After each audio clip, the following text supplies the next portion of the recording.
Good morning mga kumarites, ayan at birthday ko nga ngayon. Wala nga ganap kumarites dahil sabi ko nga sa inyo ay sapat na nga yung regalo sa akin ni Jowa itong ginawa niya nga pong shelves. Wala nga nung may tindahan na ako ay hindi ko na nga talaga ugaling maggastos ng mga pang birthday para sa amin ni Jowa, pero pagdating sa dalawa naming anak ay kung ano nga po yung gusto nila, ayun nga po ang aming ginagawa. Sa panahon kasi ngayon ay hindi na talaga praktikal lang umutang ng pera para mayroong panghanda. At hindi rin talaga namin yan inugali ni Jowa kumarites. Kahit simula pa dati. Lalo na ako ay nanghihinayang talaga kung gumasto sa pera kung hindi naman nga po pang matagalan. Or kung hindi ka naman kikita doon sa iyong gagastusin. Kaya pili din talaga yung aking mga pinagkakagastusan kumarites. Nga sa akin kumpleto ang pamilya at walang sakit ay malaking regalo na nga po iyon. Na ngayong taon nga po na ito ay talaga namang paunti-unti nga pong natutupad yung aming mga pangarap. Yung mga dating na pinagpe-pray ko nga lang ay ngayon ay talaga namang nararanasan na nga po namin iyon. Para sa akin nga po ay kontento at masaya na nga po kami kung ano nga pong meron kami. Nanay na nga tayo, ang madalas lang naman nating hiling ay nasa mabuting kalagayan yung ating mga anak at walang sakit. Magba-Brazilian treatment nga po ako ngayon kumarites, pero ito nga po at habang nagpapatuyo ako ng aking buhok ay inaayos ko na nga po itong aking paninda. Yung gusto mo ipamper yung sarili mo pero dapat ay hindi ka nga gagastos. Kaya naman idadaan na naman nga po natin yung ating buhok sa pa-DIY. Ngalawang beses ko na nga po itong gagawin dahil nung June nga po ay nag-Brasilia na nga rin po ako ng aking buhok. Dati ay gumagastos ako ng mga higit kumulang sa mga parlor, ngayon nga po ay pa-DIY na lang tayo. Nga rin pong kasamang instruction yung aking binili kaya hindi na nga po ako namang problema kung ano nga po yung gagawin. Nag-refill ako ng mga kulang dito kumarites at tiningnan ko na nga po kung ano yung mga wala. Syempre gusto ko nga po at laging puno nga po ito. Tinatanggal ko nga po yung mga unang naka-display dito para yun nga po ang ilalagay ko sa harap. Sarado na po pala yung aming tindahan dahil alas 11 na nga po ito ng gabi.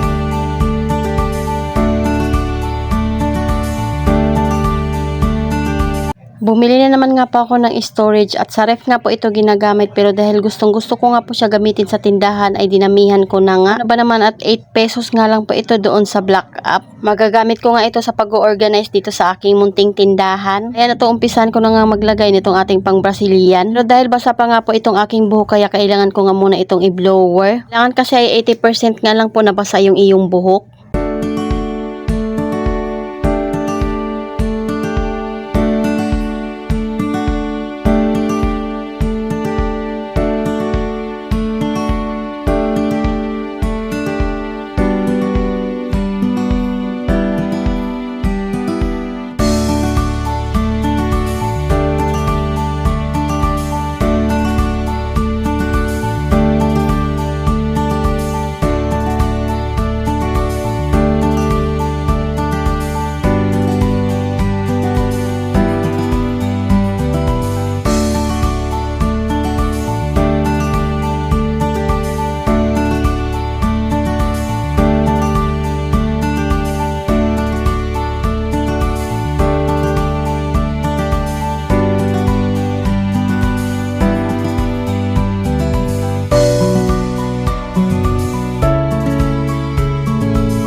Si Jowa nga po yung mag-a-apply ng gamot sa aking buhok dahil nandito naman nga po siya. Pero yung una ko nga pong DIY ay ako nga lang po naglagay ng gamot sa aking buhok.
So, yun lang muna kumarites. Salamat sa panonood. Follow for more. God bless us. At sana i-share nyo na nga rin po itong aking video.